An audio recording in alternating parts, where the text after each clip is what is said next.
দোয়া করতেছে ও ও ও এরকম করে। তা আমি চিন্তা করলাম সবাই হো হো করতেছে, আমি আর কি করি, মাথার থেকে টুপি খুলে আমি ও ও ও। তা আমার পাশে ছিলেন একজন বুড়া মানুষ, কই ইউ শাট আপ। আমি বললাম ইউ শাট আপ। তো উনি বললো যে আমার এই চুপ। আমি বললাম আপনি চুপ, তুমি হেই হেই করছো কেন? আমি বললাম আপনিও হেই হেই করতেছেন, আমিও হেই হেই করতেছি। বলছে আমি তো দোয়া করছি। হ্যাঁ জাগাও না, হয়ে যাই তো আগেলে তো ওটা ভাঙে যাবে কি। যেখানে যার ভালো লাগে সেখানে তিনি দাঁড়িয়ে থাকেন, আর যদি কোনো জায়গার সামনে থাকে একজন ভাইকে জায়গা করে দেন, ফাফসাহু ইয়াফসাহকুমুল্লাহ। আপনি আরেক ভাইকে জায়গা করে দিলে আল্লাহ জান্নাতে আপনাকে জায়গা করে দিবেন। তো আমাকে উনি বললেন যে তুমি এটা কি করছো? আমি বললাম আপনি করছেন কেউ শুনে নাই, আর আমি এক ডাক দিয়েছি সবারটা বন্ধ হয়ে গেছে, আমার দিকে তাকায় আছে সবাই। আপনারা কি করছেন? বলছে উই আর মেকিং দোয়া টু দ্য লর্ড। আমরা দোয়া করছি। আমি বললাম আপনাদের দোয়াটা বানিয়েছে কে? হু মেড ইউর দোয়া? Who made your prayer? Co we have made us ourself. এই দোয়া আমাদের দোয়া, আমরা নিজেরা বানিয়েছি। আমি বললাম আমার কাছে কিছু দোয়া আছে, আমার সব দোয়াই আমার আল্লাহ আমাকে দান করেছেন। একটা অক্ষরও দুনিয়াতে বানানো হয় নাই, সব বানানো হয়েছে কোথায়? আরো জোরে বলেন। আরশে আজিমে বানানো হয়েছে, দুনিয়ার কোনো মানুষ সেটা বানাতে পারে নাই। মুরব্বী কয়েকজন একত্রিত হয়ে বলছে ক্যান উই হিয়ার ইউর দোয়া? আমরা কি তোমার দোয়া শুনতে পারি? আমি বললাম হ্যাঁ, আমার দোয়াতে শুধু আপনাদের কথা নাই, দুনিয়ার সব মানুষের কথা আল্লাহ দান করে দিয়েছেন। আমার দোয়ার ভিতরে কোনো চিৎকার নাই, আমার দোয়ার ভিতরে কোনো হুড় হাঙ্গামা নাই, আমার দোয়ার ভিতরে শুধু দোয়াই রাব্বানা আতিনা ফিদ দুনিয়া হাসানাতাও ওয়া ফিল আখিরাতি হাসানাতাও ওয়া কিনা আযাবান নার। এই দোয়াটা কোরআন শরীফে আছে না নাই? আরো জোরে বলেন। এই কোরআন শরীফ থেকে যদি কেউ বলে একটা দুইটা অক্ষর অথবা একটা দুইটা লাইন অথবা একটা দুইটা আয়াত বাদ দিয়ে দেন, আপনারা কি রাজি হবেন? কথা বলেন, রাজি হবেন? এই কোরআনের প্রত্যেকটি অক্ষর শুরু থেকে নিয়ে শেষ পর্যন্ত পুরোটা মানার জন্য কি আপনারা তৈরি আছেন? কারা কারা তৈরি আছেন? দুই হাত তুলে আমাকে দেখাও।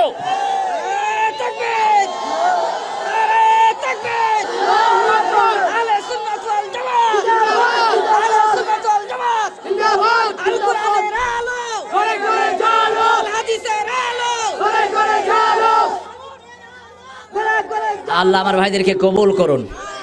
আরো চিৎকার করে বলেন আমিন। পৃথিবীতে একটা স্রোত চলছে এখন, পৃথিবীর মানুষ মেরুকরণ হচ্ছে, সারা পৃথিবীতেই একটা গ্রুপ উঠে পড়ে লেগেছে মুসলমানদেরকে মেরে ফেলার জন্য। আর মুসলমানরা উঠে পড়ে লেগেছে আলহামদুলিল্লাহ ঐক্যবদ্ধ হওয়ার জন্য। আলহামদুলিল্লাহ বলেন। আজকে আপনাদের মাহফিলে যে সংযুতা, এই সংযুতাটা একটা ঐক্যের চিহ্ন। আলহামদুলিল্লাহ বলেন। এখানে দল মত নেই, আমরা যারা কালেমা পড়েছি আমরা সবাই এখানে আসি না নাই? বরং আমাদের অনেক হিন্দু ভাইও যদি এখানে আসেন আমাদের পক্ষ থেকে কোনো নিষেধাজ্ঞা নাই। কারণ আমি বানিয়াচং, ওই যে সবচেয়ে এশিয়ার সবচেয়ে বড় গ্রাম, যেটা কি নাম ওটা? বানিয়াচং। বানিয়াচংয়ে একটা মাহফিল হয় আমার, সেই বানিয়াচংয়ে একজন বড় ঠাকুরের ছেলে কালেমা পড়ে মুসলমান হয়েছেন। আমি তাকে বললাম যে how do you know about Islam? তুমি ইসলাম সম্পর্কে জানলা কিভাবে? বলছি ইসলাম সম্পর্কে আগে শুনেছি ভাষা ভাষা, কিন্তু গত 3 দিনের মাহফিলে আমি প্রথম থেকে শেষ পর্যন্ত একদম সামনে বসে শুনেছি, এবং দ্বিতীয় দিন আমি সিদ্ধান্ত নিয়েছি শেষ দিনের মাহফিলে আমি কালেমা পড়ে মুসলমান হব। কারণ আমার এই কোরআনে খ্রিস্টানের কথা আছে না নাই? হিন্দুদের কথা আছে না নাই? ইহুদিদের কথা আছে না নাই? দুনিয়ার এমন কোন জাতি নাই যাদের জন্য দোয়ার ব্যবস্থা আমার আল্লাহ করে দেন নাই। আমি ওই খ্রিস্টানদেরকে বললাম তোমরা আমার সাথে দোয়া করো, রাব্বানা আতিনা ফিদ দুনিয়া হাসানাতাও ওয়া ফিল আখিরাতি হাসানাতাও ওয়া কিনা আযাবান নার।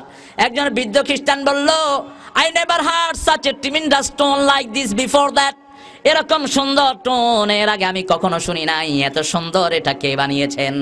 আমি বললাম যিনি সবচেয়ে সুন্দর তিনি আমার এই সুন্দর দোয়া বানিয়েছেন। সবচেয়ে সুন্দর কে? আরো জোরে বলেন। সবচেয়ে সুন্দর আল্লাহ। বিশ্বনবী সাল্লাল্লাহু আলাইহি সাল্লাম বললেন যার হৃদয়ে সরিষা পরিমাণ অহংকার থাকবে সে কখনো জান্নাতে যেতে পারবে না। সাহাবায়ে কেরাম বললেন ইয়া রাসূলুল্লাহ, নতুন টুপি পরি, নতুন জামা পরি, নতুন স্যান্ডেল পরি, পোশাক পরি, এগুলো অহংকার হবে নাকি? আল্লাহর হাবিব সাল্লাল্লাহু আলাইহি সাল্লাম বললেন, না, এগুলো অহংকার নয়। ইন্নাল্লাহা জামালুন ইউহিব্বুল জামালা, আল্লাহ নিজে সুন্দর, সুন্দরকে তিনি সবচেয়ে বেশি ভালোবাসেন। তবে কোনটা অহংকার? গমতুন নাস ওয়া বাতারুল হক, মানুষকে অবজ্ঞা করা আর হকের দাওয়াত গ্রহণ না করা, ইসলামকে গ্রহণ না করার নামই হলো সবচেয়ে বড় অহংকার। ইসলামের ভিতরে যা আছে সব আমরা গ্রহণ করব, রাজি আছেন না নাই? ইসলামের ভিতরে পরিবারের কথা আছে না নাই? বিবির কথা আছে না নাই? ছেলের কথা আছে না নাই? মৌলভীবাজারের কথা আছে না নাই? কোন সূরা?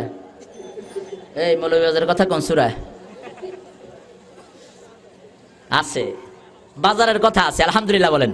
মালি হাযার রাসূল ইয়াকুলু ওয়া ইয়ামশি ইলাল আসওয়াক, এই নবী কেমন নবী? যিনি ভাত খায়, খাওয়া দাওয়া করে, আবার বাজারেও যায়। কাফেররা বলতো নবীরা কখনো বাজারে যেতে পারে না, অথচ আমার নবীর শ্রেষ্ঠ সুন্নতের একটি সুন্নত হলো তিনি বাজারে গিয়ে নিজ হাতে তরি তরকারি কিনতেন। আবার আদম আলাইহিস সালামকে আল্লাহ বললেন, ও আদম, জান্নাতের ভিতরে দুইজন একসাথে খাও, কিন্তু দুইজন একসাথে থাকো, কিন্তু খাওয়া দাওয়া করো আলাদা। قلنا يا آدم اسكن أنت وزوجك الجنة وكلا منها رغدا حيث شئتما فلا تقربا هذه الشجرة فتكونا من الظالمين قلنا يا آدم আমরা বললাম, ও আদম, and both of you stay together in the paradise, তোমরা দুইজন জান্নাতে একত্রে থাকো, কিন্তু খাওয়া দাওয়া করো আলাদা। কারণ ছেলের রুচি আর মেয়ের রুচির মধ্যে পার্থক্য আছে না নাই? ছেলে ঝাল খায় কম, মেয়ে ঝাল খায়, কথা বলেন না কেন? ছেলে টক খায় বেশি, মেয়ে টক খায় কম, নাকি? কে টক বেশি খায়? কে টক বেশি খায়? কে? তেঁতুল যদি এক বাটি দেন একটা মেয়েকে, আর মিষ্টি এক বাটি দেন, কোনটা আগে শেষ হবে? তেঁতুল খাইব মিষ্টি লাহান, ঠিক কিনা? মিষ্টি কি লাহান খায়, সাটিয়া সাটিয়া তেঁতুল খাই শেষ করিলেন। আল্লাহ নিজেই আলাদা করে দিলেন, দুজনের রুচি আলাদা। তুমি যখন বাজারে যাবে, তোমার ঘরের বিবির রুচির দিকে খেয়াল করবা। ওই ঘরে যিনি আছেন, তোমার ঘরটা যদি সুন্দর করতে হয়, তোমার বিবিও সুন্দর করার দরকার আছে না নাই? বিবি যদি অসুন্দর থাকে, ঘরটা কি কখনো সুন্দর হবে? আতিনা ফিদ দুনিয়া হাসানা, আমরা বললাম আল্লাহ দুনিয়া হাসানা করার জন্য কোন কাজটা আমাদের করা দরকার? আল্লাহ বললেন, দুনিয়াকে সুন্দর করার জন্য তোমাদের মতো সুন্দর মানুষ আমি তৈরি করেছি। আমরা বললাম, আল্লাহ আপনি বলে দেন। আল্লাহ বলছেন, লাকাদ খালাকনাল ইনসানা ফি আহসানি তাকওয়িম। হাসানের সুপারলেটিভ হলো আহসান, সুবহানাল্লাহ বলেন। হাসানের সবচেয়ে উপরে যেই ডিগ্রি, সেটার নাম কি? আরো জোরে বলেন, আহসান। আহসানের উপরে আর কোনো সুন্দর হতে পারে না। একজন মানুষ খুব সুন্দর, এটা আরবিতে যদি আপনি বলেন তাহলে কি বলতে হবে? আহসানুন নাস। সবচেয়ে সুন্দর মানুষ ছিলেন মুহাম্মদ সাল্লাল্লাহু আলাইহি ওয়াসাল্লাম।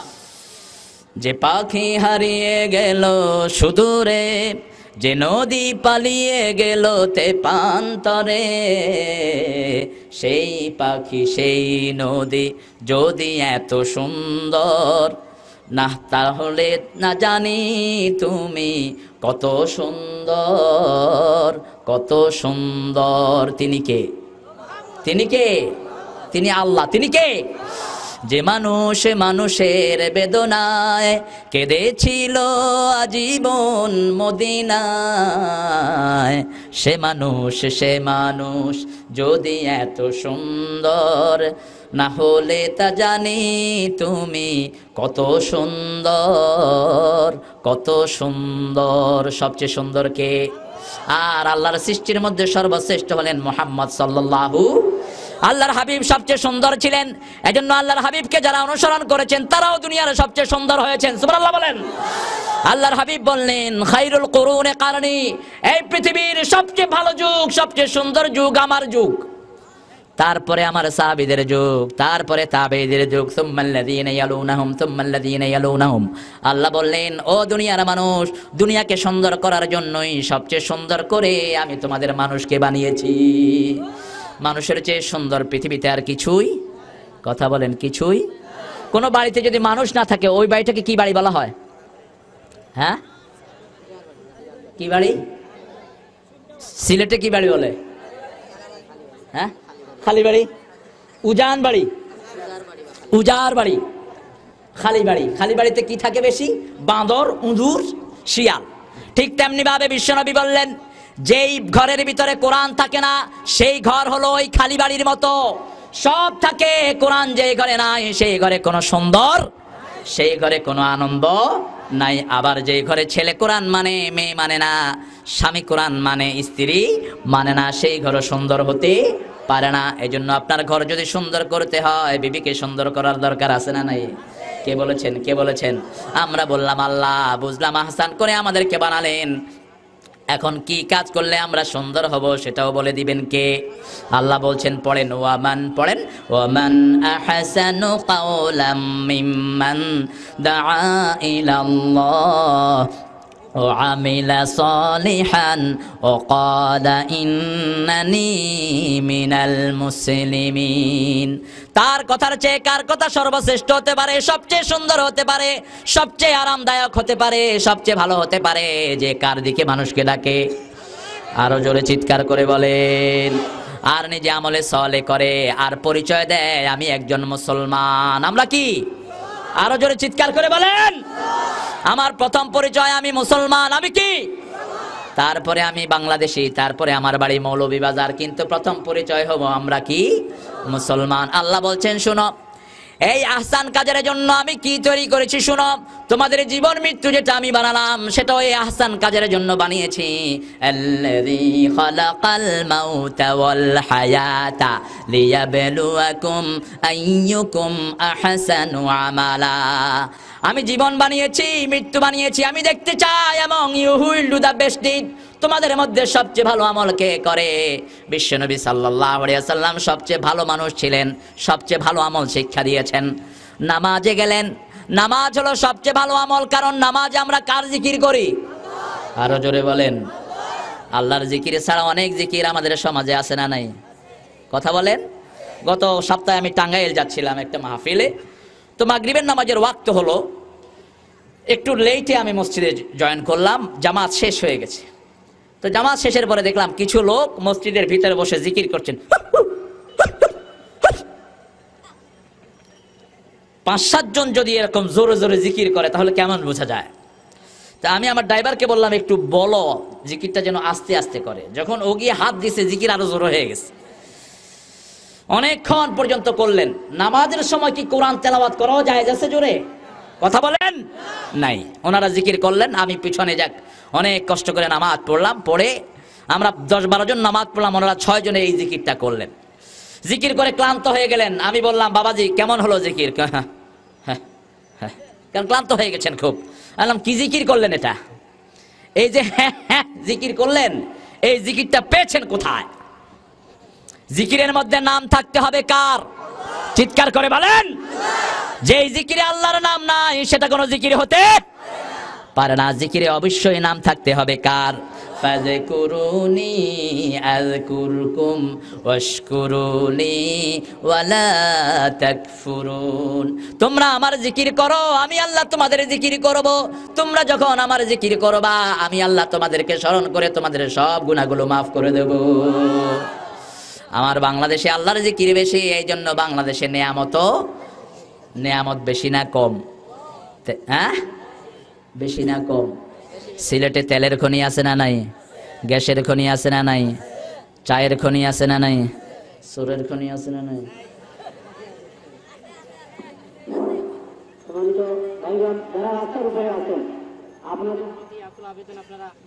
কিন্তু এখন এদের জন্য আমাদের দোয়া করা উচিত।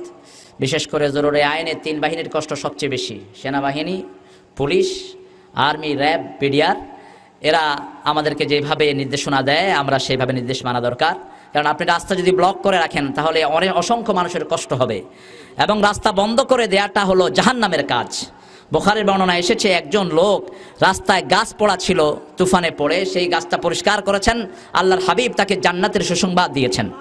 আপনি কখনো রাস্তা বন্ধ করবেন না, বরং রাস্তা খুলে দিবেন।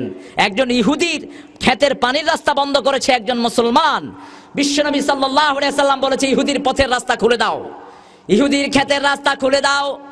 ওই লোকটি বললেন, হুজুর আমি মুসলমান, আমি এনত দেই, আপনি আমার পক্ষে কথা না বলে একজন ইহুদির পক্ষে কথা বলছেন। আল্লাহর হাবিব বলছেন, উমিরতু লিআদিলা বাইনান নাস, আমার আল্লাহ বলেছেন আমি যেন সব মানুষের মধ্যে ইনসাফ কায়েম করি। সুবহানাল্লাহ বলেন।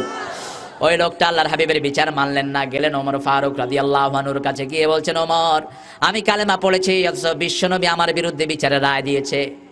ওমর রাদিয়াল্লাহু আনহু বলছেন, কে দিয়েছে রায়? লোকটি বলছেন, বিশ্বনবী মুহাম্মদ সাল্লাল্লাহু। ওমর ফারুক জিজ্ঞেস করলেন, তোমার কি বিচারটি পছন্দ হয় নাই? কয় না, আর একটু ভালো বিচার করার জন্য আমি আপনার কাছে এসেছি। কয় একটু উবাও, একটু কিটা উবাও। ভিতর থেকে কি আনলেন? জোরে বলেন। তলোয়ার এক কোপে গর্দান থেকে মাথা ফেলে দিলেন নিচে। সারা মদিনায় ছড়িয়ে পড়ল, কাতালা ওমর মুসলিমান। ওমর মুসলমানকে হত্যা করেছেন। বিশ্বনবী মসজিদে নববীতে বসছেন সাল্লাল্লাহু আলাইহি সাল্লাম। লোকেরা এসে বিচারে দিল তার আত্মীয় স্বজন। আল্লাহর হাবিব বসতে বসতে বললেন, লা আযুন্নু আন্না ওমর ইয়াশতারি কাতলা আখিল মুসলিম। আমি এটা ধারণা করতে পারি না আমার ওমরের হাতে কোনো মুসলমানের রক্ত ঝরবে। এই কথা বলে শেষ না করতেই আল্লাহ রাব্বুল আলামিন জিবরাইল আমিনকে নাজিল করলেন, ফালা ওয়া রাব্বিকা লা ইউমিনুন হাত্তা ইউহাক্কিমুকা ফীমা শাজারা বাইনাহুম সুম্মা লা ইয়াজিদু ফি আনফুসিহিম হারাজাম মিম্মা কাদাইত ওয়া ইউসাল্লিমু তাসলিমা। সুবহানাল্লাহ বলেন। আল্লাহ রাব্বুল আলামিন বললেন, ও নবী বলে দেন, রবের কসম। কার কসম? জোরে বলেন। কসম কার? রবের কসম। আল্লাহ কসম করছেন, ফালা ওয়া রাব্বিক, না কখনো না, তোমার রবের কসম। ওরা মুমিন না। ওরা কি না? লা ইউমিনুন, ওরা মুমিনই না। যতক্ষণ পর্যন্ত পৃথিবীর সব বিচার ফয়সালা আমার নবী এবং আল্লাহ এবং নবীর ফয়সালা অনুযায়ী না মানবে, তারা কখনো মুমিন হতে পারে না। শুধু মানলেই হবে না, লা ইয়াজিদু ফি আনফুসিহিম হারাজ, সামান্য বক্রতা কলিজাতে থাকতে পারবে না। সম্পূর্ণভাবে আত্মসমর্পণ করতে হবে। সেই বিচারের উপরে একটা কথা বলার ক্ষমতাও পৃথিবীর কারো। এজন্য আমার নবীকে যারা বিড়াল বলেছে তাদের বিরুদ্ধে আমাদের প্রতিবাদ আছে না নাই? কথা বলেন, আছে না নাই? আমার নবীকে বিড়াল বলে পৃথিবীতে থাকার অধিকার কোন মানুষের নাই। বিশ্বনবী সাল্লাল্লাহু আলাইহি সাল্লামের বিরুদ্ধে যারা কথা বলেছে, আমরা এই জনসমুদ্র থেকে এখনো তাদের বিচার চাই। ওই পত্রিকাকে ব্যান করা হোক, ওই পত্রিকার মালিক এবং সাংবাদিককে অ্যারেস্ট করে যতক্ষণ কালেমা না পড়ে মুসলমান হয় জেলখানায় বন্দী করে রাখা উচিত।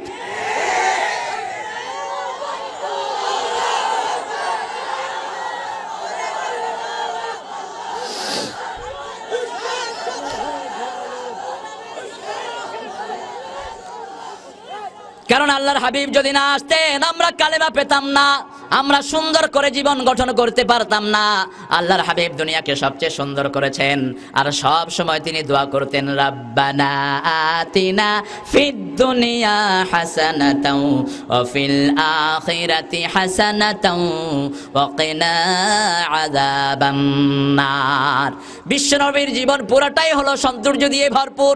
জীবনে এমন কোনো কাজ নাই যেখানে তিনি সৌন্দর্য দেন নাই। শিশুকাল থেকে দুনিয়া সুন্দরের চেষ্টা আমার নবীর আছে না নাই? আরো জোরে বলেন। তিনি যখন মায়ের কোলে হালিমাতুস সাদিয়া রাদিয়াল্লাহু আনহা বলছেন, আমি মদিনায় গেলাম, মক্কায় গেলাম এই নিয়তে একটা ধনীর দুলাল আমি এনে তাকে লালন পালন করে আমি কিছু পয়সা উপার্জন করব। কিন্তু আমি ছিলাম অসুস্থ, আমার গাধাটাও ছিল দুর্বল। আমি যেতে যেতে অনেক লেট হয়ে গেল। আমি মক্কায় গিয়ে দেখি মক্কার সব ধনীর দুলালদেরকে নিয়ে গেছে সব অন্যান্য এলাকার লোকেরা, আমার ভাগে কিছুই থাকলো না। বড় মন খারাপ করে আমি বসে আছি। এমন সময় কে যেন একজন বলল, হালিমা, ধনীর দুলাল পাও নাই, কোনো আফসোস নাই, দুনিয়ার সবচেয়ে সুন্দর মানুষ মুহাম্মদ সাল্লাল্লাহু আলাইহি সাল্লামকে তুমি নিয়ে যাও। আব্দুল্লাহর ঘরে এতিম শিশু এসেছে, মুহাম্মদ সাল্লাল্লাহু, তুমি নিয়ে যাও। হালিমাতুস সাদিয়া রাদিয়াল্লাহু আনহা বলছেন, আমি বিশ্বনবীর ঘরের পর্দা উঠালাম। পর্দা উঠাতেই দেখি বিশ্বনবী বিছানার মধ্যে শুয়ে আছেন। আমার মনে হয়েছে এত সুন্দর শিশু আমার জীবনে আমি আর কখনো দেখি নাই। আমার প্রাণের স্বামীকে গিয়ে আমি বললাম, ও প্রাণের স্বামী, ধনীর দুলাল পাই নাই, আমার কোনো আফসোস নাই। আমার মনে হয় এই শিশুটাকে যদি নিতে পারি দুনিয়ার সব বরকত সব শান্তি আল্লাহ আমাদেরকে দান করে দিবে। হালিমাতুস সাদিয়া বলছেন, আমার স্বামী আমার কথা শুনে গিয়েই পর্দা উঠিয়েই বলল, হালিমা রে, শিশুটাকে কোলে তুলে নে, আমার মনে হচ্ছে সারা দুনিয়ার বরকত আল্লাহ এই শিশুকে দিয়েছে। হালিমা বলছেন, আমি বিশ্বনবীকে কোলে তুলে নিলাম। হালিমা কিন্তু তখন ঈমান আনেন নাই। হালিমাতুস সাদিয়া বলছেন, আমি বিশ্বনবীকে কোলে তুলে নিলাম। যেই রাতে আমি মক্কায় আসলাম ওই রাতেও আমি সারা রাত ঘুমাতে পারি নাই। আমার আপন মেয়েটি কেঁদে কেঁদে আমাকে বিরক্ত করেছে, আমার শরীরে অসুস্থতা, কিন্তু যখন এই বিশ্বনবীকে আমি কোলে তুলে নিয়েছি, আমার মনে হয়েছে মুহূর্তের মধ্যেই আমার সমস্ত শরীরের রোগগুলো আল্লাহ ভালো করে দিয়েছে। আমি আল্লাহর হাবিবকে নিয়ে আমার গাধার পিছনে উঠলাম। 6 ঘন্টা আগে যারা মক্কা থেকে বেরিয়ে গেল, আমার গাধা এত জোরে দৌড়াতে লাগলো, তাদেরকেও আস্তে আস্তে পিছনে ফেলে দিল। আরো আস্তে কোন সুবহানাল্লাহ, চিৎকার করে কোন সুবহানাল্লাহ। এই বিশ্বনবী সাল্লাল্লাহু আলাইহি সাল্লামের পেছনে কি ছিল? দুনিয়ার শান্তি আখিরাতের, দুনিয়ার শান্তি আখিরাতের মুক্তি। শান্তির এক নাম মুহাম্মদ সাল্লাল্লাহু আলাইহি ওয়াসাল্লাম, হেদায়েতের রাস্তার এক নাম মুহাম্মদ সাল্লাল্লাহু। হেদায়েত আছে যেখানে শান্তি আছে, হেদায়েত নাই যেখানে শান্তি নাই। সোজা রাস্তার মধ্যে শান্তি দিয়েছেন কে? এজন্য প্রত্যেকদিন আমরা দোয়া করি, পড়েন ইহদিনাস সিরাতাল মুস্তাকিম সিরাতাল্লাযীনা আন'আমতা আলাইহিম গায়রিল মাগদুবি আলাইহিম ওয়ালাদ-দাল্লিন। আমিন। আমরা দোয়া করি আল্লাহ আমাদেরকে হেদায়েত দেন। সব নবীরা হেদায়েত চেয়েছেন কার কাছে? সাইয়েদনা ইব্রাহিম আলাইহিস সালাম হেদায়েত চেয়েছেন কি চান নাই? কারণ হেদায়েত ছাড়া কোনো শান্তি হতে, কথা বলেন না কেন? মসজিদে গেলে শান্তি আছে না নাই? সিনেমায় গেলে কষ্ট আছে না নাই? হ্যাঁ, সিনেমায় গেলে শান্তি না কষ্ট? টিকিট কিনে ঢুকতে হয়, সেখানে ঠেলাঠেলি আছে না নাই? এরপরে যখন সিনেমায় ঢুকলেন কিলাকিলি আছে না নাই? এরকম যখন বাহির হইলেন একটার সাথে আরেকটা ঠেলাঠেলি আছে না নাই? ঢুকার সময় সবগুলো খুব ফুর্তিতে যায়, কিন্তু যখন বের হয় মনে হয় সবগুলো চোর আর ডাকাত, কোনো কথা নাই, সব নিচের দিকে। আর যাওয়ার সময় ওই ওই চল চল চল। এটাই হলো দুনিয়ার আখিরাতের পার্থক্য। মাহফিলে আসতে একটু কষ্ট হয়, কিন্তু এসে যখন বসে যাবেন শান্তি আছে না নাই? আবার যাওয়ার সময় এর চেয়ে বেশি শান্তি আছে না নাই? সারা রমজানে মসজিদ ভর্তি মুসল্লি, নামাজ যত বেশি শান্তি তত বেশি, খাওয়া তত। রমজানে খাওয়া বেশি না কম? আমি আমার এক মুসল্লি, দুজন বসে ইফতারি খাচ্ছে, তো উনিও আলেম, একটু পরে ঠাস করে উঠলো। আমি বললাম ভাই কি হলো? কয় পায়জামার রশি ছিঁড়ে গেছে। আমি বললাম ভাই আর খায়েন না। বলছে হুজুর অর্ধেকও খাই নেই। না, খা খা খা, আরো খা। হুজুরদের তো কোমরে রশি থাকে, সুবিধা আছে। প্যান্ট যাদের, এদের একটু বেসাবা হয়ে যায়। আবার এখনকার প্যান্ট তারা তো খাইতেই পারে না, কারণ বেশি খাইলে প্যান্ট খুলতেও পারবে না, উড়াইতেও পারবে না। আর হুজুরের প্যান্টের রশি যদি একটু খুলে যায় 2 কেজি খাওয়া ঢুকলেও আর টের পাবে না। এখন আবার আরো সুবিধা হয়েছে, আমরা ইলাস্টিক লাগাই। দেখেন আমাদের কাপড়ে কত বরকত। আমার যে কাপড়গুলো আছে এগুলো আমি গায়ে দেওয়ার পরে আমার ছেলে গায়ে দিবে, ছেলের পরে নাতি গায়ে দিবে। কিন্তু যারা প্যান্ট শার্ট পরে, একটা শার্ট 3 মাসের বেশি পরা, আর এখনকার শার্টগুলো হয়েছে ব্লাউজের মতো, এগুলো গায়ে দেওয়া অশান্তি, ঘরে রাখাও অশান্তি। এরকম নাম হয়েছে কি মোবাইল শার্ট। মোবাইল ফোন যেরকম ছোট, শার্টও সেরকম ছোট। এটার সাথে পরে মোবাইল প্যান্ট, এত টাইট, বসতেও পারে না, দাঁড়াইতেও পারে না, হাঁটতেও পারে না, কাউয়ার মতো শুধু লাফায়। পার্বত্য চট্টগ্রামে এক লোক এরকম টাইট প্যান্ট পরে গেছে। লোকেরা বলে এটারে ধুকছত কেমনে তুই? ভৈরা সিলেছত না সিলাই বলছ কেন? তো কষ্টের ভিতরে থাকবেন, ড্রেসেও শান্তি আছে না নাই? কথা বলেন। পাঞ্জাবি যখন পরেন শান্তি না অশান্তি? পাঞ্জাবি পরলে সতরের জন্য আরাম আছে না নাই? আমাকে একজন ইঞ্জিনিয়ার বলল, হুজুর ছেলেটাকে মাদ্রাসায় দিয়েছিলাম, হুজুর পিটতে পিটতে হুজুরের লুঙ্গি খুলে গেছে। আমি বললাম নাউজুবিল্লাহ। কন নাউজুবিল্লাহ বলেন না আলহামদুলিল্লাহ কন। বললাম কেন? কয় পাঞ্জাবি লম্বা ছিল, কিচ্ছু হয়নি। আপনি লম্বা পাঞ্জাবির যে কি বরকত, সুবহানাল্লাহ বলেন। আরে শান্তি কোথায় খুঁজবেন? পৃথিবীর শান্তি, সমস্ত শান্তি ইসলামে আছে না নাই? সাইয়েদনা আবু বকরের গায়ে বিরাট জুব্বা। বলছেন মা আয়েশাকে, বুখারী হাদিস, বুখারীর বর্ণনা, ও আয়েশা আজকে কি বার? মা আয়েশা বললেন আজকে সোমবার। সাইয়েদনা আবু বকর সিদ্দিক রাদিয়াল্লাহু আনহু বললেন, আয়েশা রে, আগামী সোমবার পর্যন্ত আমি হয়তো আর দুনিয়াতে থাকবো না। আয়েশা, আমি যদি চলে যাই আমার এই জুব্বাটা দিয়ে আমার কাফন করে দিও। মা আয়েশা বলছেন, ইয়া আব্বাজান, আমরা তো এত গরিব নই, কাফনের কাপড়ের ব্যবস্থা করতে পারবো না। আপনি কেন বলছেন আপনার পুরান জুব্বা দিয়ে আপনারা জানাজা করে দিতে? সাইয়েদনা আবু বকর রাদিয়াল্লাহু আনহু বললেন, মাগো, আমার আমল যদি ভালো হয় আল্লাহ নিজেই আমাকে নতুন জামা পরাইয়া দিবে। আর আমার আমল যদি ভালো না হয়, দুনিয়ার এই নতুন লেবাস পরে আবার কি হবে? দুনিয়ার নতুন লেবাসগুলো দুনিয়ার নতুন মানুষের জন্য তুমি রেখে দিও। মৃত্যুর পরেও আবু বকর সিদ্দিক রাদিয়াল্লাহু আনহুর গায়ের জামা দিয়ে ওনার কাফন দিয়ে দেওয়া হয়েছে। বিশ্বনবীর জামা দিয়ে অসংখ্য মানুষের কাফন হয়েছে। সুবহানাল্লাহ বলেন। কি হয়েছে? এদিকে ফিরেন, ওদিকে কি দেখেন আপনারা? এই বোরকা খুলে ফেলেন, এই সব পর্দা খুলে ফেলেন। পর্দার দরকার নাই, খোলেন খোলেন, এগুলো খোলেন খোলেন, টেনে খুলে ফেলেন। খুলি দাও, খুলবে। খুব সুন্দর সিলেটের কথা, এত মজা। আমি সবচেয়ে তাড়াতাড়ি শিখছি সিলেটের ভাষা। লন্ডনে যখন প্রথম যাই, এক ছেলেকে বলছি, আব্বু কেমন আছো তুমি? আমি বললাম, তুমি কেমন আছো? কয় বাঙালি মা তো ওখানে এর দূর। আমি বললাম, কি বলবো? কয় সিলেটি মা তো। ঠিক আছে আব্বা, আপনি বালানি? কয় জি জি হয়। আপনি কিতা খাইছো? বালা বালা খাইছি। দেখেন, ছোট্ট ছেলে তালিম দিচ্ছে, আলহামদুলিল্লাহ বলেন। শিশুদের ভিতরে বরকত বেশি না কম? শান্তি বেশি না কম? শিশু আছে যেখানে শান্তি আছে, যেই ঘরে শিশু নাই সেই ঘরে কোনো শান্তি। এজন্য আমার নবী বলেছেন, বেশি সন্তান আলা পরিবারে বিয়ে করবা, তাহলে তোমার আমার উম্মতের সংখ্যা বেড়ে যাবে, জিকিরের সংখ্যাও বেড়ে যাবে, তসবির সংখ্যাও বেড়ে যাবে। লা ইলাহা লা ইলাহা লা ইলাহা ইল্লাল্লাহু মুহাম্মাদুর রাসূলুল্লাহ সাল্লাল্লাহু। যেখানে শান্তি থাকতে হবে সেখানে রহমত থাকতে হবে কার? আরো জোরে বলেন। আর বিশ্বনবীর নাম হলো রাহমাতাল লিল ওয়ামা আরসালনাকা ইল্লা রাহমাতাল লিল আলামিন। জন্ম থেকে মৃত্যু পর্যন্ত সবটাই রহমত। সবটা কি? আরো জোরে বলেন। কি রহমত? দেখেন, হালিমাতুস সাদিয়া বলছেন, আমার ঘরে যখন বিশ্বনবী সাল্লাল্লাহু আলাইহি ওয়াসাল্লামের আগমন ঘটলো, তার আগ পর্যন্ত আমার ঘরের অভাব যেত না। নুন আনলে পান্তা ফুরাতো, পান্তা আনলে নুন আনতে পারতাম না, টানাটানি লেগেই ছিল।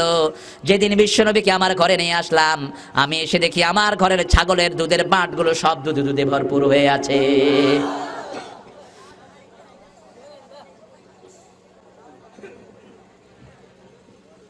এখানে রহমত আছে, সুন্নত নাই যেখানে গজব আসে।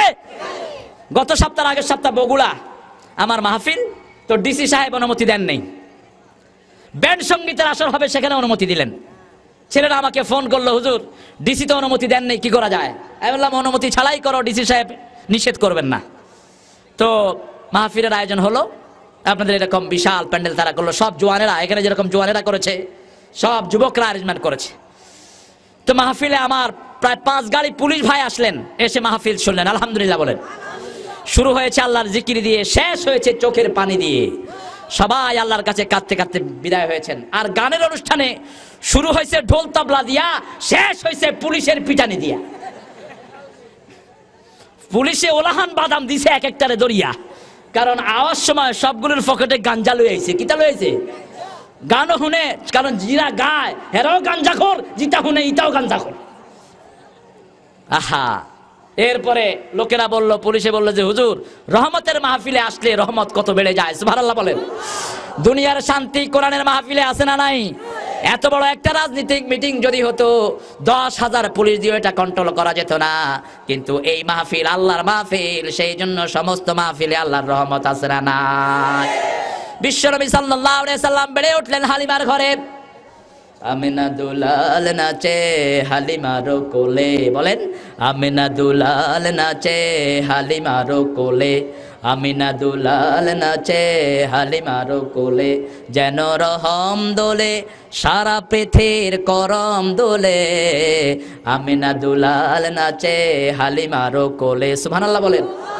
বিশ্বনবীকে নিয়ে গেলেন হালিমাতুস সাদিয়া, আর বলছেন, ক্ষুধার জ্বালায় কোনোদিন আমার নবীকে আমি কাঁদতে দেখি নাই। লজ্জাস্থান থেকে যখনই কাপড় সরে যেত, বিশ্বনবী কেঁদে উঠতেন। যখনই লজ্জাস্থান ঢেকে দেয়া হতো, সাথে সাথে নবীর কান্না বন্ধ হয়ে যেত। ছোটবেলা থেকে উম্মতদেরকে শিক্ষা দিলেন, ও উম্মতেরা, দুনিয়াতে যদি শান্তি পেতে চাও লজ্জাশীল হও। সুবহানাল্লাহ বলেন। শহরের ছেলেরা হাফ প্যান্ট পরে, এরকম নজির আছে না নাই? হাফ প্যান্ট পরলে শান্তি না অশান্তি? শান্তি না অশান্তি? লুঙ্গির ভিতরে শান্তি না অশান্তি দিয়েছেন, যাতে করে শয়তানের কোনো কিছুই বসারও কোনো জায়গা আল্লাহর হাবিবের দেহ মোবারকে স্থান পেতে সাধারণ মানুষের যা আছে আমার নবীর মধ্যে সেটা কিছুই ছিল না। আল্লাহ রাব্বুল আলামিন এমন ভাবে পবিত্র করে বেড়ে উঠালেন, হালিমাতুস সাদিয়া ভয় পেয়ে গেলেন। শিশুরা সব ভেগে বাড়ি চলে আসলো। জঙ্গলের প্রাণীগুলো, বাঘ, বিভিন্ন হরিণ, এরপরে গরু ছাগল যা ছিল সব আল্লাহর হাবিবের দিকে তাকিয়ে আছেন। কারণ আল্লাহর হাবিব বাগানে যখনই মাঠে খেলা করতে যেতেন দুনিয়ার সবাই মিলে আল্লাহর হাবিবের চিত্র দেখতেন। এত সুন্দর মানুষ আল্লাহর জমিনে আর কখনো আসে নাই, আর কখনো আসবেও না। আল্লাহু আকবার। শিশুরা চলে এসে বলছে, ও হালিমা, তোমার শিশু মুহাম্মদের উপর বোধহয় জিন ভর করেছে। দেখলাম 3 জন সাদা কাপড়ধারী লোক বিশ্বনবীকে এসে নিয়ে গেল, শোয়া কি যেন করছে আমরা জানি না। হালিমাতুস সাদিয়া পাগলের বেশে বাড়ি থেকে বেরিয়ে আসলেন। এসে দেখেন আল্লাহর হাবিব দিব্যি দাঁড়িয়ে আছেন, চুপচাপ তিনি দাঁড়িয়ে আছেন, বুকের এখানে সাদা দাগ। সুবহানাল্লাহ বলেন। তিনি চিন্তা করলেন দিয়ে আসি আমিনার ঘরে, কারণ তা না হলে তো যদি কোনো অসুবিধা হয়ে যায় আমিনা আমাকে ক্ষমা করবে না। নিয়ে গেলেন আমিনার ঘরে। হালিমাতুস সাদিয়া বলছেন, যখনই আল্লাহর হাবিবকে নিয়ে গেলাম আমার ঘরের সব শান্তি বিদায় নিল। আমার ছাগলের বাঁটগুলো, বাঁট বলে তো ওই যে যেখানে দুধ থাকে, কি দেখো বান, বান, ছাগলের বান। সব শিখলেও তো কিছু কিছু শব্দ তো বাকি থাকবে আপনাদের জন্য, কারণ একজন মানুষ যতই শিখুক তার বাড়ি যদি ওখানে না হয় পুরোটা শিখা সম্ভব নয়। বান, এই যে ছাগলের বান, তারপরে দুম্বার বানগুলো ছোট হয়ে গেল। কয়েকদিন পরেই হালিমাতুস সাদিয়া আবার চলে গেলেন আমিনার কাছে, গিয়ে বললেন, আমিনা, আপনার ছেলের এখন ভাষা শেখার বয়স। আমার এলাকার মানুষের ভাষা সবচেয়ে সুন্দর। বিশ্বনবী যদি মক্কায় থাকেন, মক্কায় কিছু এদিক সেদিকের ভাষা আছে না নাই? যেমন রাজধানীতে উল্টাপাল্টা ভাষা আছে না নাই? ঢাকা শহরে উল্টাপাল্টা ভাষা আছে না নাই? বাপেরে কয় হালা, বাপেও কয় হালা। এক ছেলে বসে আছে, বাবা কইতেছে আবে হালা, কইতে আইছ? ছেলে কয় বাবা হালা, তুমি বুঝলা গেছ? আমি ছিলাম তখন নতুন ঢাকাতে, আমি বললাম আপনারা কে শালা আর কে সম্বন্ধী? তো মুরব্বী কয় তুমি হালা, আবার ভিতরে ঢুকছো কেন? আমি বললাম আমি আপনার হালা হইলাম কবে? কয় এটা ওই হালা না, এটা হলো মোহাব্বতের ঢাকায়া হালা।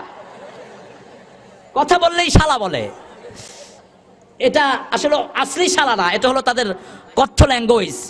এই জন্য মহানগরীতে কোন রাজধানীতে থাকলে ভাষা সুন্দর হওয়া সম্ভব নয়। বাংলাদেশের পার্লামেন্টে এক এমপি ছিলেন ঢাকায়া, তিনি উঠে বলতেন, মাননীয় স্পিকার সাহেব আমার একখান কথা ছিল। এই স্পিকারের লোক কত কিছু আছে, আমার সময় দিবেন নি? আমাদের হুমায়ুন রশিদ সাহেব ছিলেন অসম্ভব ভদ্র মানুষ, আলহামদুলিল্লাহ বলেন। এত বড় শিক্ষিত পণ্ডিত সারা দুনিয়াতেই খুব কম পাওয়া যায়। জাতিসংঘের যিনি ছিলেন স্থায়ী সভাপতি, আলহামদুলিল্লাহ বলেন। আল্লাহ নিয়ে গেছেন, আল্লাহ তার কবরটাকে জান্নাতের নূর দিয়ে ভরে দিক। এত সুন্দর সালাম তিনি দিতেন, পার্লামেন্টে এত সুন্দর সালাম দেওয়ার রাজ তিনিই চালু করেছেন, আলহামদুলিল্লাহ বলেন। আসসালামু আলাইকুম ওয়া রাহমাতুল্লাহি ওয়া বারাকাতুহু, পুরা সালামটা তিনি দিতেন। তিনি যখন ওই ঢাকা এমপির কথা শুনতেন তিনি মুখে রুমাল দিয়ে মুসকি মুসকি হাসতেন, যে এই ঢাকা ভাষা লইয়া এটাই ভিতরে ঢুকলো কেমনে? এজন্য আল্লাহর হাবিব যেই এলাকায় ছিলেন এমন ভাষা শিখলেন। আল্লাহর হাবিব যখন নবুয়ত লাভ করলেন, বিশ্বনবী সাল্লাল্লাহু আলাইহি সাল্লাম সাহাবীদেরকে বলতেন, আনা আরাবুকুম, ও আমার সাহাবীরা তোমাদের মধ্যে সবচেয়ে ভালো আরবি আমি নবী মুহাম্মদ জানি। এত সুন্দর ভাষায় তিনি কথা বলতেন। আনান নবিয়্যু লা কাযিব, আনা ইবনে আব্দুল মুত্তালিব, আল ইলমু বিলা আমালিন কাশ-শাজারি বিলা সামারিন কাস-সিহাবি বিলা মাতারিন। আল্লাহু আকবার। ওই ভাষা শিখেছিলেন হালিমাতুস সাদিয়ার এলাকায়। হালিমাতুস সাদিয়ার বাড়িতে আবার আসলেন মুহাম্মদ সাল্লাল্লাহু আলাইহি সাল্লাম। বিশ্বনবী সাল্লাল্লাহু আলাইহি সাল্লাম বড় হলেন, বয়স হলো 5.5 বছর। কয় বছর? চলে গেলেন আমিনার কাছে। আমিনার কাছে গেলেন, খেলাধুলা করছেন মাঠে। বিশ্বনবী সাল্লাল্লাহু আলাইহি সাল্লাম সূক্ষ্ম জিনিসগুলো দেখতেন। শিশুরা নরমালি যা দেখতো না তা দেখতেন মুহাম্মদ সাল্লাল্লাহু দেখতেন। বিকেল বেলায় প্রত্যেক দিন শিশুরা মাঠে থাকে, তাদের পিতারা এসে শিশুদেরকে নিয়ে যায়, কিন্তু বিশ্বনবীকে কোনো পুরুষ এসে বাবা বলে ডাক দিয়ে কখনো করে নেয়নি। এটা আল্লাহর হাবিব মাথায় আনলেন, এনে বসে আছেন আজকে অভিমান করে, আজকে যদি আমার বাবা আমাকে ডাকতে না আসে আমি ঘরে ফিরে যাব না।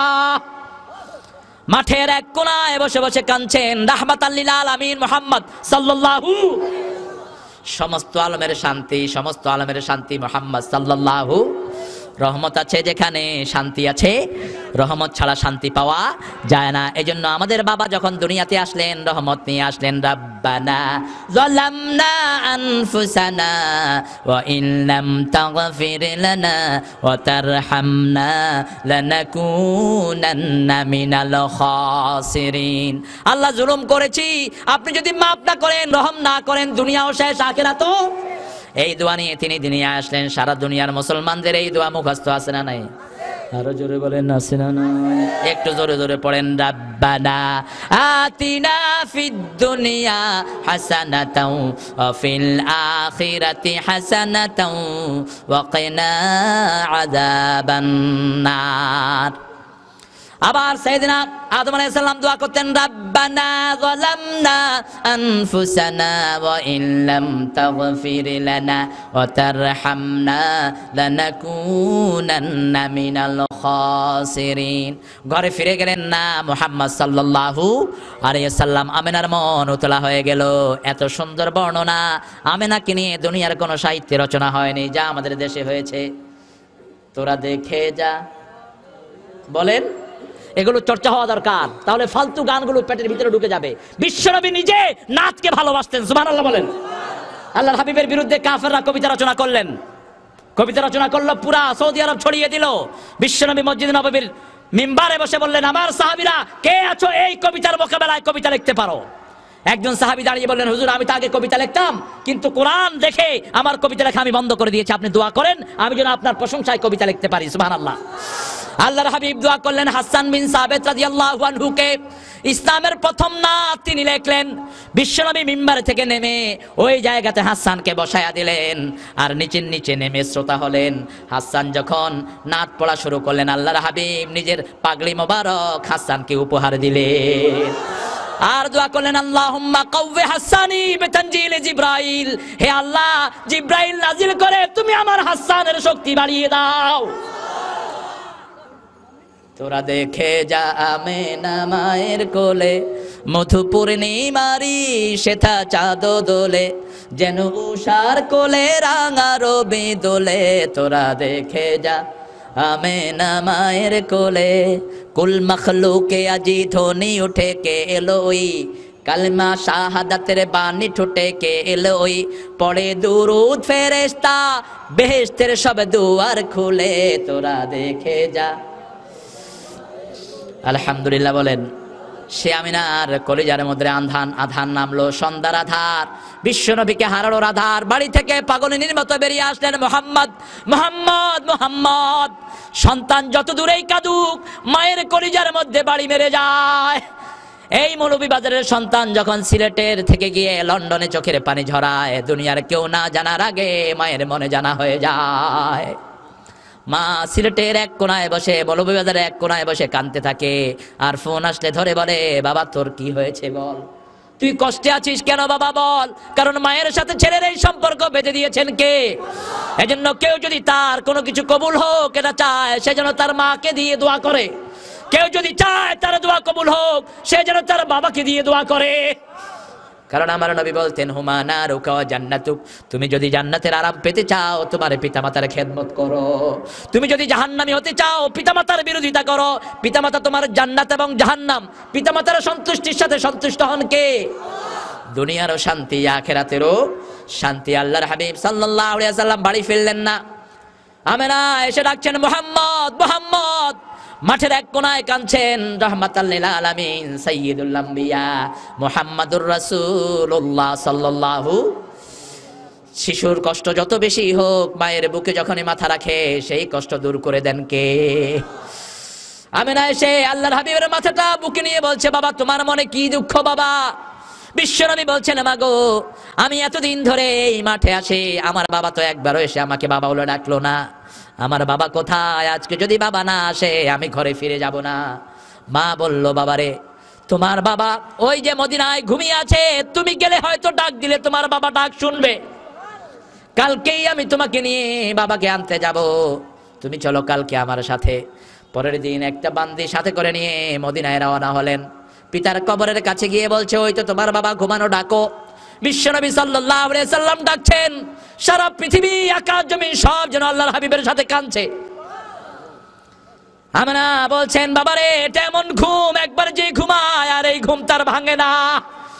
তোমার আব্বা তোমার ডাকে সাড়া দিবে না, চলো চলে যায় মক্কায়। আবুয়া নামক জায়গাতে এসে মা অসুস্থ হয়ে, মাও দুনিয়া থেকে চিরদিনের জন্য বিদায় হয়ে গেলেন। বাবাকে আনতে গিয়ে চিরদিনের জন্য মাকেও হারালেন মুহাম্মদ সাল্লাল্লাহু। আল্লাহ এই চিত্র দেখলেন আর বললেন, আলাম ইয়াজিদকা ইয়াতীমা ফাআওয়া ওয়া ওয়াজাদাকা দাল্লান ফাহাদা ওয়া ওয়াজাদাকা আইলান ফাআগনা। সুবহানাল্লাহ বলেন। ও নবী, আপনাকে আমি এতিম পেয়েছি, এতিম পেয়ে আমি আপনাকে নিঃস্ব পেয়ে বিশ্ব দিয়েছি। আল্লাহু আকবার। আল্লাহর হাবিব ছিলেন নিঃস্ব, সারা বিশ্ব দান করেছেন কে? আরো জোরে বলেন। আপনাকে আমি পথের সন্ধান দিয়েছি। আল্লাহু আকবার।